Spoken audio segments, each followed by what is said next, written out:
दोस्तों नमस्कार, मैं हूँ विनीता यादव और आप देख रहे हैं न्यूज नशा आदत हर खबर की।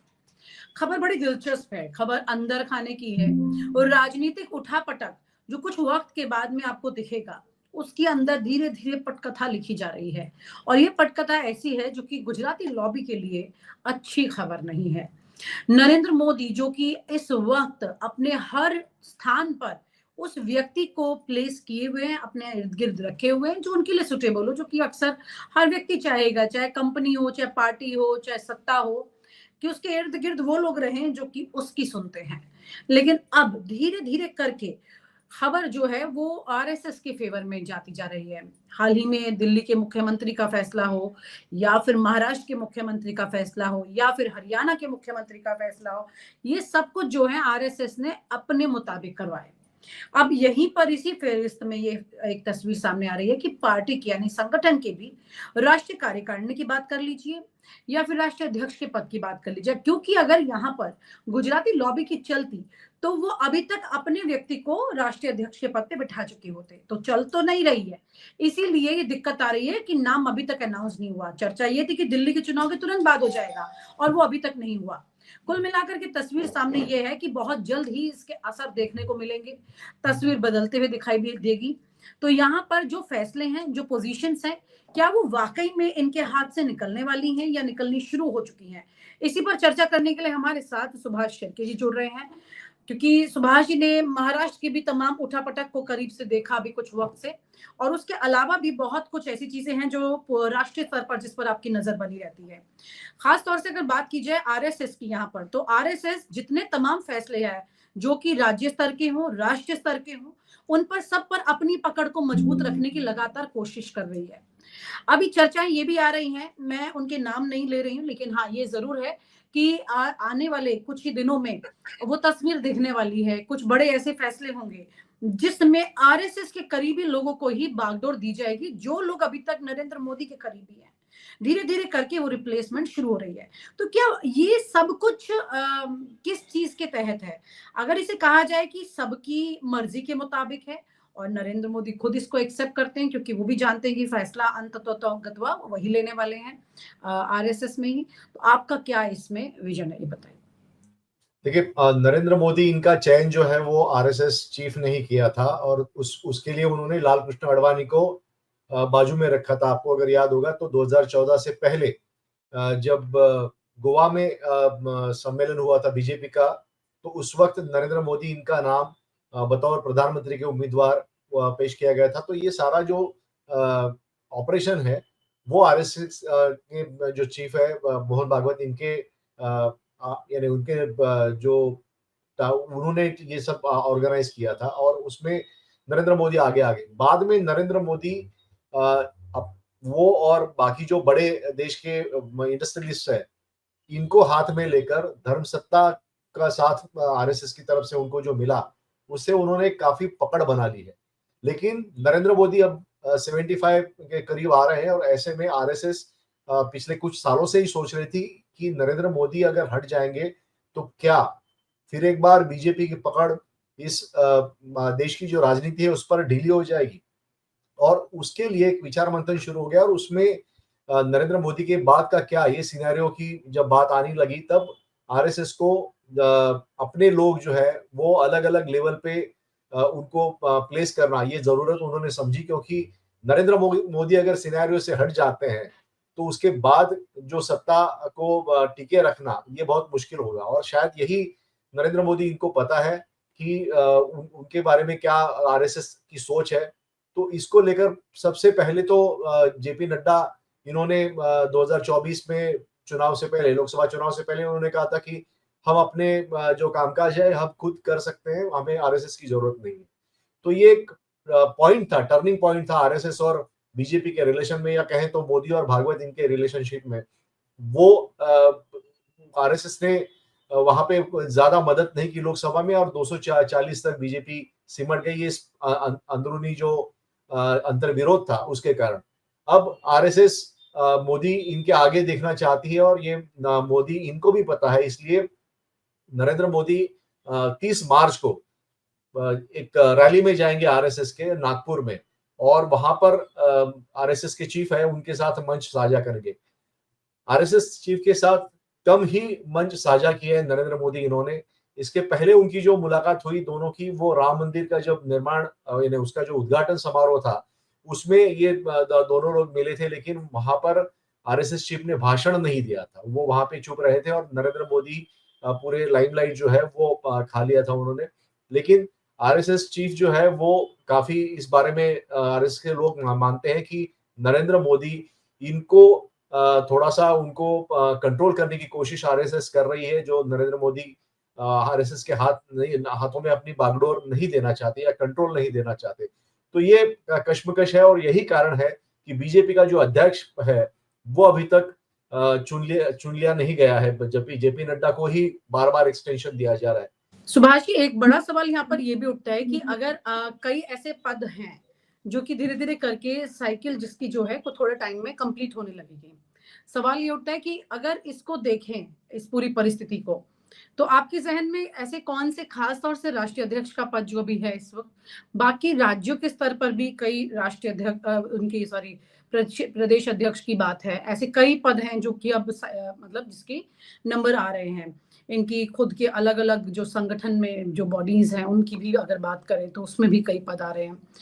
इस तरह से मतलब अभी लगातार जैसे अभी इनको बनाया गया भूपेंद्र यादव को, झारखंड की पूरा देखरेख उनके हाथ में दी गई है।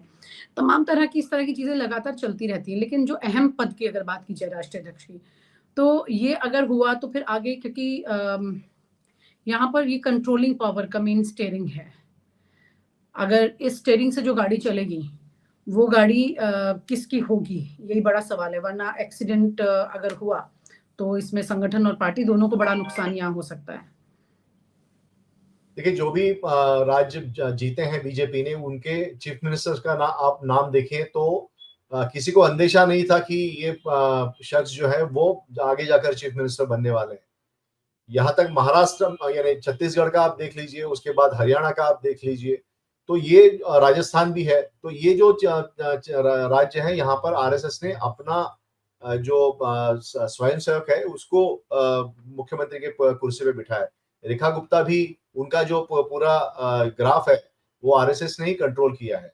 तो जाहिर है कि आरएसएस अपने लोगों को की पोस्ट पे बिठाना चाहता है और वो कोशिश वो कर रहा है।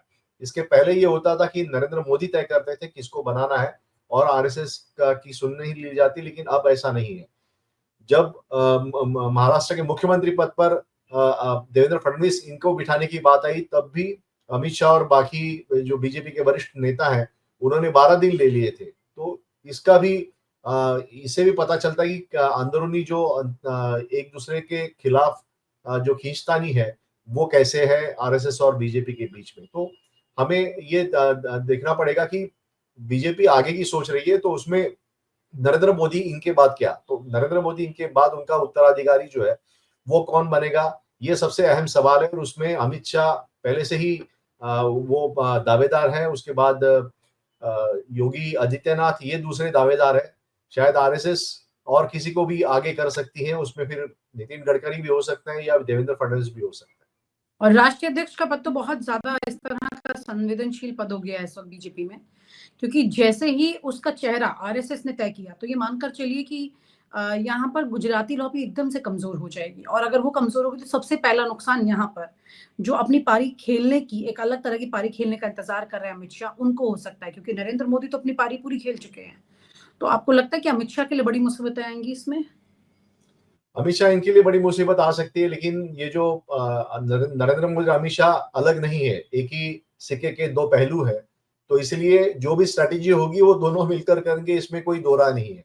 और इसके पहले भी आपने देखा होगा कि अमित शाह ने कई लोगों को कट्टू साइज करने की कोशिश की, जिसमें योगी आदित्यनाथ भी है, देवेंद्र फडणवीस भी है, नरेंद्र मोदी और इन दोनों ने मिलकर नितिन गडकरी, इनकी भी इंक्वायरी इनकम टैक्स के जरिए लगाई थी। उनके जो पूर्ति ग्रुप था उनको भी लगाई थी।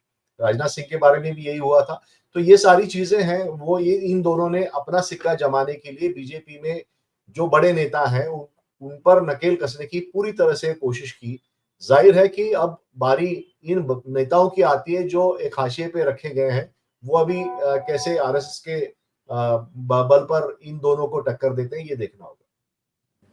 जी, तो यहाँ पर एक बड़ा सवाल ये बन रहा है कि इतने लंबे वक़्त से किसी तरह से अमित शाह जो हैं, भले ही फ्रंट में जेपी नड्डा रहे हैं, लेकिन अमित शाह ने ही बीजेपी को चलाया है पिछले इतने सालों से। मंत्रालय के साथ-साथ पार्टी भी पूरी वही चला रहे हैं। तो अब अगर उनके हाथ से ये बात खिसक गई, तो कुछ ऐसा हो जाएगा जो आदमी फुल टाइम बिज़ी रहता है, वो घर सा बैठ जाएगा। तो कितनी बड़ी उठापटक यहाँ पर हो सकती है। बहुत बड़ी तस्वीरें फिर देखने को मिल सकती हैं सुभाष जी। बीजेपी की बिल्कुल दिन-रात की तस्वीर बदल जाएगी। लेकिन अमित शाह आपको पता है कि बहुत ही मंझे हुए खिलाड़ी है और जिस तरह से उनका ग्राफ आप देखिए कि एबीवीपी से वो आगे आए हैं और बाद में आगे जाके फिर उन्होंने गृह मंत्री पद पर उन्होंने अपना कब्जा जमा लिया और जिस तरह से उन्होंने टर्न दिया सारी राजनीति को, तो देश की एक जो राजनीति चल रही थी वो एक दूसरे को काटने की नहीं थी और एक दूसरे को यानी जियो और जीनो दो टाइप का मामला था जो वाजपेयी इनके जमाने में भी हमने देखा था। लेकिन अ, अमित शाह और नरेंद्र मोदी इनकी राजनीति ऐसा नहीं है, वो अस और दे इतना है कि हम है तो हम है, बाकी और कोई नहीं है। तो इस तरह की जो काटने की राजनीति है वो ज्यादा देर देर चलती नहीं है और ऐसे में अ, अमित शाह इनको काफी चुनौती का सामना करना पड़ेगा। अगर वो नरेंद्र मोदी के बाद दावेदार बनना चाहते हैं तो जाहिर है कि बाकी लोग भी आगे आ जाएंगे और ऐसे में अमित शाह को सपोर्ट नरेंद्र मोदी का जरूर लगेगा। उनको बाकी जो इंडस्ट्रियलिस्ट लॉबी है जिसके चलते पूरा एक कब्जा इस राजनीति पे, देश की राजनीति पे बीजेपी ने किया है या फिर गुजराती लॉबी इन्होंने जो किया है, तो उनका भी वो किसके पक्ष में रहेंगे, ये भी महत्वपूर्ण बात है। और वो जाहिर है इंडस्ट्रियलिस्ट जो होता है वो उगते हुए सूरज को नमस्कार करने वाला होता है, वो किसी के पक्ष में या विपक्ष में होते नहीं है। तो वो हवा का रुख देखेंगे और उसके बाद वो पोजीशन तय करेंगे। ऐसे में ये सारी चीजें जो है, क्या अमित शाह वो अपने पलड़े में इन सारे लोगों को जुटा पाते हैं, ये देखना बहुत दिलचस्प होगा। बड़ा दिलचस्प भी होगा और मुश्किल इसलिए होगा क्योंकि जेपी नड्डा ने तो पहले ही आरएसएस को आईना दिखा दिया था और ये सब जानते हैं कि आईना जो ज़बान थी वो जेपी नड्डा की खुद की नहीं थी। जिनकी थी उन्हीं की चर्चा हम कर रहे हैं। तो अगर आज की तारीख में ये तस्वीरें उनके हाथ से निकलती हैं तो आरएसएस तो सबसे पहले उन्हें कमज़ोर करना चाहेगी। आपकी नज़र में कौन बड़ा राजनीतिक खिलाड़ी है, मोहन भागवत या फिर अमित शाह? देखिए, मोहन भागवत इनके पास काडर है और वो काडर एक डेडिकेटेड काडर है और ये काडर के ज़रिए वो चीज़ें आसानी से वो कर सकते हैं। उनको जो चाहिए वो कर सकते हैं। हालाँकि उनको तुरंत उसमें सक्सेस ना मिले, लेकिन रिलेंटलेसली काम करना ये एक आरएसएस का गुण रहा है। उनका इनकी ये परंपरा रही है कहें या फिर उनका जो काम करने का तरीका रहा है वो है। तो निरंतर काम करके फिर आप हासिल कर सकते हो क्योंकि सामने वाला भी थक जाता है। तो जाहिर है कि ये काडर उनके पास है, ये उनकी बड़ी ताकत है। जो अमित शाह इनके पास जो है ताकत वो उनके जो रणनीति है बहुत ही बड़े रणनीतिकार वो माने जाते हैं, लेकिन उनको काडर की जरूरत लगती है, उनको कार्यकर्ताओं की जरूरत लगती है। तो ऐसे में अकेले में अमित शाह कुछ कर पाएंगे ये मुमकिन नहीं है। उनको आरएसएस को साथ में लेके जाना पड़ेगा और शायद यही कारण होगा कि अक्टूबर 2024 में सरकारी जो कर्मचारी है उनको आरएसएस के कामों से अलग रखने का जो जीआर था वो रद्द कर दिया गया और आरएसएस के कामों में सरकारी कर्मचारी काम कर सकते हैं, उनमें हिस्सा ले सकते हैं, ये नियम बना दिया गया। दूसरा एक 164 करोड़ का बड़ा सा एक बना दिया गया दिल्ली में आरएसएस का जो हेडक्वार्टर है वो। तो ये सब चीजें हैं, ये चीजें आरएसएस के जो अब तक का जो उनका रिवाज रहा है सादगी वाला, उसमें आती नहीं है। लेकिन वो गुजराती लॉबी के कारण ये आ गई और जहां तक मेरी जानकारी है कि जैसे काफी आरएसएस के संगठन अलग-अलग शाखाएं जो है उनको काफी धन बीजेपी के राज में मिला है। सबसे बड़ा उदाहरण जब कमलनाथ मध्य प्रदेश के मुख्यमंत्री कुछ दिनों के लिए थे, उन्होंने जो एक रिपोर्ट निकाला था, तो उसमें 800 करोड़ से ज्यादा के पैसे आरएसएस को लोगों को दिए गए थे या उनके शाखाओं को या फिर उनके संगठनों को दिए गए थे। तो ये उदाहरण है। ऐसा कई उदाहरण हो सकते हैं जिसकी जानकारी हमें नहीं है अभी। जब ऐसी कोई चीजें होगी तब बात सामने आ जाएगी। लेकिन ये इस तरह का जो काम है, तो आरएसएस को हम जो देखते थे शुरुआत के जमाने में, प्रमोद महाजन इनके पहले, तो झोली लेकर कार्यकर्ता आते थे, प्रेस रिलीज देते थे और वो निकल जाते थे। तो आज के जमाने में पूरा कॉर्पोरेटाइजेशन हुआ है आरएसएस का, और ये आरएसएस के कुछ जो पुराने कार्यकर्ता हैं उनको ये पसंद नहीं है। लेकिन आज की तारीख में नरेंद्र मोदी और अमित शाह उनको सत्ता का जो ये है सक्सेस है, वो उनको चखा रहे हैं। और यही कारण है कि आरएसएस पर कंट्रोल करने की भरपूर कोशिश नरेंद्र मोदी इन्होंने की, लेकिन वो सफल नहीं हो पाए। और आप हमसे जुड़े रहने के लिए सब्सक्राइब करें YouTube पर, फॉलो करें Twitter पर और लाइक करें Facebook पर। और ज्यादा जानकारी के लिए आपको टाइप करना होगा सिर्फ न्यूज़ नशा।